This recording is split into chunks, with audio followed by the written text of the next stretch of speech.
इब्राहिम ने अर्ज किया, क्योंकि उस वक्त मक्के में लोग नहीं रहते थे, सहरा था, पहाड़ थे, दुनिया में और मुल्कों में लोग रहते थे। हजरत इब्राहिम ने अर्ज किया, मौला मैं लोगों को कैसे बुलाऊंगा, मेरी आवाज कैसे पहुंचेगी।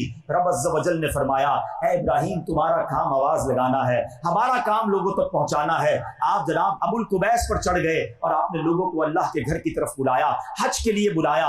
सुनिए मेरे प्यारे इस्लामी भाइयों, उलमा कहते हैं, मुफस्सिरीन लिखते हैं, वो आवाज पूरी दुनिया में सुनी गई। आज मैं इधर बयान कर रहा हूं, कैमरे सामने लगे हैं, सैटेलाइट के जरिए दुनिया में बयान जाता है। उस जमाने में उस रूहानी सैटेलाइट के जरिए पूरी दुनिया में हजरत इब्राहिम की वो दावत सुनी गई और लोगों ने उसके जवाब में लब्बैक कहा। अच्छा, सिर्फ जिंदा लोगों ने ना सुनी, बल्कि अरवाह ने भी सुनी, रूहों ने भी सुनी, मां के पेट में जो बच्चे थे उन्होंने भी सुनी।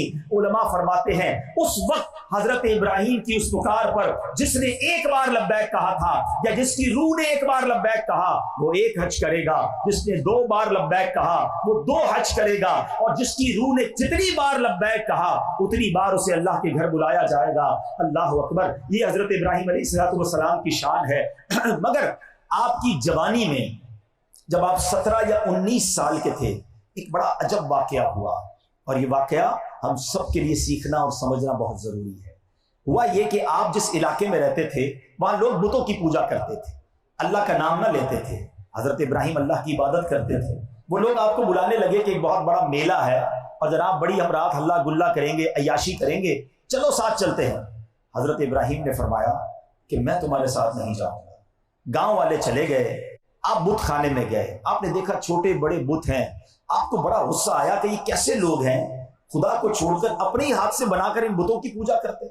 आपने कुल्हाड़ा उठाया और बुतों को तोड़ना शुरू कर दिया, और सबसे बड़ा जो बुत था उसके कांधे पर कुल्हाड़ा रख दिया। ये कुरानी वाकया सुना रहा हूं। जब रात लोग आए तो बड़े हैरान कि हमारे बुतों के साथ ये क्या हुआ। तो लोगों ने कहा कि एक नौजवान है जो हमारे बुतों की इबादत नहीं करता, उसी ने किया होगा, उसे बुलाया जाए। हजरत इब्राहिम को बुलाया गया और हजरत इब्राहिम अलैहिस्सलाम से कहा गया कि किसने इन बुतों को तोड़ा। आपने कहा अपने इस बड़े बुत से पूछ लो ना, इसको पता होगा किसने तोड़ा है। तो कहा ये तो बात नहीं करते, कहा ये रोक नहीं सकते थे किसने तोड़ा, कहा ये रोक भी नहीं सकते। तो हजरत इब्राहिम अलैहिस्सलाम ने गोया प्रैक्टिकल डेमोन्स्ट्रेशन करके इनको बताया, और ये बात कुरान में किस तरह बयान होती है। आप कहते हैं, क़ाला अफ़तअबुदून मिन दूनिल्लाहि मा ला यनफ़उकुम शैअन वला यदुर्रुकुम, क्या तुम अल्लाह के सिवा उसे पूछते हो जो ना तुम्हें नफा दे सकता है ना तुम्हें कोई तुम्हारे नुकसान पहुंचाए। उफ़्फ़िल लकुम, तुफ़ है तुम पर, वलिमा तअबुदून मिन दूनिल्लाह, कि तुम बुतों पर अल्लाह के सिवा इन्हें पूछते हो। अफला ताक़िलून, तुम्हें अकल नहीं है। अब होना क्या चाहिए था कि इतना खूबसूरत डेमोन्स्ट्रेशन जब हो जाए तो फिर उसके बाद तो उन्हें मान लेना चाहिए था। मगर उन जालिमों ने क्या किया कि हजरत इब्राहिम को पकड़ लिया और कहा कि इनको आग में जला दो। अब जरा गौर कीजिएगा प्यारे इस्लामी भाइयों, पर्दे में जो मेरी बहनें सुन रही हैं, कि इतनी बड़ी आग लगाई गई कि कोई उस आग के करीब भी नहीं जा सकता था। अब हजरत इब्राहिम को जब उस आग में डाला गया तो जनाब हवा का फरिश्ता आया कि हुजूर आप कहें तो मैं हवा चलाकर आग बुझा दूं। बारिश का फरिश्ता आया कि आप फरमाएं तो मैं बारिश बरसाकर इस आग को बुझा दूं। हजरत इब्राहिम ने फरमाया मेरा रब देख रहा है, अगर वो इस बात पर राजी है कि मैं आग में जाऊं तो मैं आग में जाने के लिए तैयार हूं, और आपको आग में डाल दिया गया।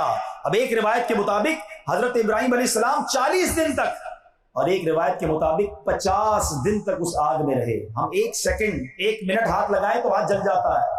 कभी सोचे कि अगर 40 दिन कोई आग में रहे उसका क्या हाल होगा। अल्लाह अकबर। हजरत इब्राहिम अलैहिस्सलाम जब 40 दिन बाद आग से वापस आते हैं ना, तो आपका बाल भी बीका नहीं होता है, आपके लिबास को भी असर नहीं होता है। सुभान अल्लाह। ये वो वाकया है जो हम सबको दर्स देता है। आज बहुत सारे लोग यहाँ मौजूद हैं, मुझे लाइव सुना जा रहा है, बहुत सारे चैनल रिकॉर्डिंग कर रहे हैं। हम बाज़-औक़ात किसी बड़ी मुश्किल में फंस जाते हैं, हम बाज़-औक़ात किसी बड़ी परेशानी में फंस जाते हैं, हमारा मुल्क भी इस वक्त बड़ी मुश्किल में है, और जनाब लोग बाज़-औक़ात मायूसी की बातें करते हैं, कुछ लोग खुदकुशी की तरफ चले जाते हैं, डिप्रेशन की तरफ चले जाते हैं।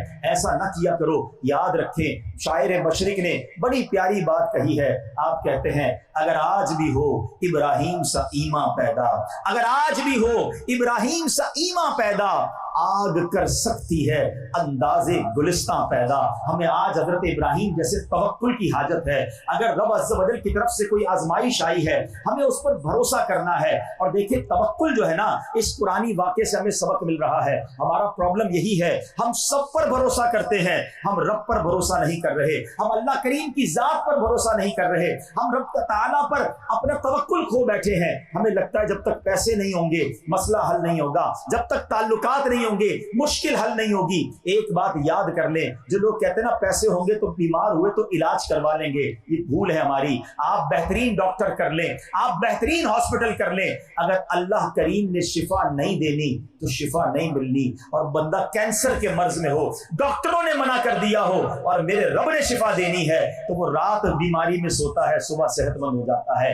अल्लाह पर भरोसा जरूरी है। तवक्कुल की डेफिनेशन क्या है आप समझ लो। तवक्कुल ये है कि बंदा असबाब पर नहीं, खालिक के असबाब पर भरोसा रखे। हाँ, एक सहाबी ने आकर अर्ज किया, हुजूर मेरे पास ऊंट है, क्या उसे बांधूं या अल्लाह पर भरोसा करूं? प्यारे आका अलैहिस्सलाम ने क्या फरमाया कि पहले से बांधो फिर अल्लाह पर भरोसा करो। तो हमें करना यह है, असबाब जरूर इख्तियार करें मगर भरोसा जो है वो मालिक पर रखें। अल्लाह का पाक कलाम फरमाता है, वमन यत्तकिल्लाह यजअल लहू मखरजा। अल्लाह फरमाता है जो अल्लाह से डरे अल्लाह उसके लिए नजात का रास्ता निकालेगा। वयरज़ुक़हु मिन हैथु ला यहतसिब, अल्लाह उधर से रोजी देगा जिधर तुम्हारा गुमान भी नहीं होगा। ऐ वो लोगों जिनको लगता है मेरा कर्जा नहीं उतर सकता, ऐ वो लोगों जो कहते हैं मैं मुश्किल से नहीं निकल सकता, अल्लाह की रहमत का दामन थाम लेना, अल्लाह की इताअत करते रहना। कुरान में रब ने वादा किया है, वयरज़ुक़हु मिन हैथु ला यहतसिब, अल्लाह तुम्हें वहां से देगा जहां से तुम्हारा गुमान भी नहीं होगा। और आयत का अगला हिस्सा सुनो, कितना खूबसूरत है, वमन यतवक्कल अलल्लाहि फहुवा हस्बु, जो अल्लाह पर भरोसा करे अल्लाह उसके लिए काफी है। तो आज जो इस पैगाम जो मैंने कुरान का आपको देना है, मेरे अहले वतन को देना है, मेरे इस्लामी भाइयों और मेरी बहनों को देना है, आप किसी भी मुश्किल में क्यों ना आ जाएं, मायूसी को करीब ना आने दें। मायूसी इंसान को कुफ्र तक ले जाती है, मायूसी इंसान को खुदकुशी तक ले जाती है। अरे रब ने कुरान में वादा किया है। अच्छा, अगर इस बात का प्रैक्टिकल देखना है, यहां मुझे कुछ सफेद दाढ़ियों वाले लोग नजर आ रहे हैं जिनकी 50 साल से ज्यादा उम्र है ना, आप इनसे पूछ लें, जिंदगी में एक बार ऐसा जरूर हुआ होगा कि जब आपको लगा होगा कि अब मैं फंस गया, अब मैं नहीं निकल सकता, कारोबारी प्रॉब्लम आई होगी, फैमिली का इश्यू आया होगा, या जिंदगी में कोई ऐसा मामला जरूर आया होगा कि आपको लगता होगा कि बस अब जिंदगी खत्म, अब मामला नहीं निपट सकता। मगर फिर ऐसा रब ने करम किया होगा कि आप ऐसे निकले होंगे कि जब आप आज सोचते हैं तो आप हैरान हो जाते हैं कि इतनी बड़ी मुश्किल से मैं निकल कैसे आया।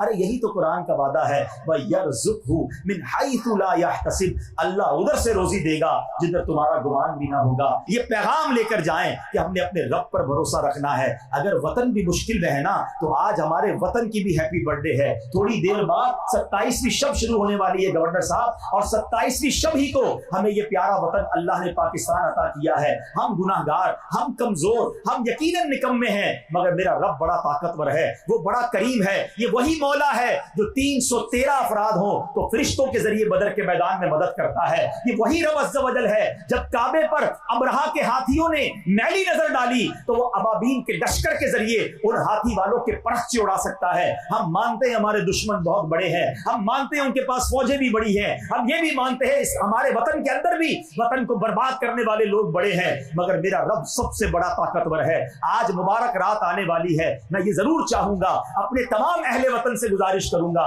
कि जहां आज शबे कदर आपने अपने लिए दुआ करनी है, अपने बच्चों के लिए, अपने वालिदैन के लिए दुआ करनी है, वहां इस वतन को न भूलना। खुदा की कसम, ये वतन है तो हम हैं। इस वतन ये अल्लाह की बहुत बड़ी नेमत है। बहुत सारे दुनिया में वतन, मैंने दुनिया के कई ममालिक देखे हैं, मगर जो आजादी इस्लाम की, जो खुशहाली, जो हमारे आपस में मेल मिलाप, और जो आज भी हम देखें, ठीक है मुश्किलात बड़ी हैं, मगर वतन के लोग जब एक दूसरे की मुश्किल पर जिस तरह खड़े हो जाते हैं, मुझे याद है कि जो हमारा फैमिली सिस्टम है, ये भाईचारगी है। आज करोड़ों लोग इफ्तार करवा रहे हैं, अरबों रुपए खर्च हो रहे हैं, ये किसी और मजहब में नहीं है, ये फकत आपके प्यारे मजहब इस्लाम में है। मुझे अच्छी तरह याद है, एक बार मैं ऑस्ट्रेलिया में था, मुझे एक स्टोर वाले ने बताया कि एक माँ आई और माँ ने आकर अपने लिए कोई चीज परचेज की, उसका बेटा अलग आया, बेटे ने अपने लिए कोई चीज परचेज